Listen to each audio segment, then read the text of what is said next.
สุกแล้วครับพ่อแม่พี่น้องเอ้ยผัดกะเพราเห็ดปวกเด้อครับ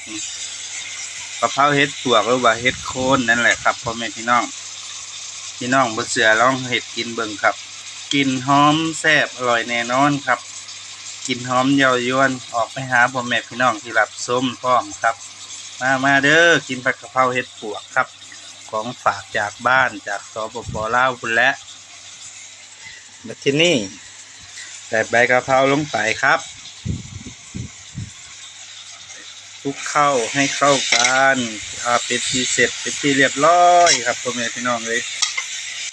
พร้อมรับประทานได้เลยผัดกะเพราเห็ดปวกไปเคยกินแน่ครับเด้อมาเด้อมาชิมน้ำกันพ่อแม่พี่น้องบ่ว่าอยู่ไกลอยู่ไกลอยู่ไทยอยู่ลาวอยู่ต่างประเทศลองเบิ่งนะครับเมนูนี้แซ่บอีหลีผัดกะเพราเห็ดปวกครับผมแซ่บๆโลดบัดนี้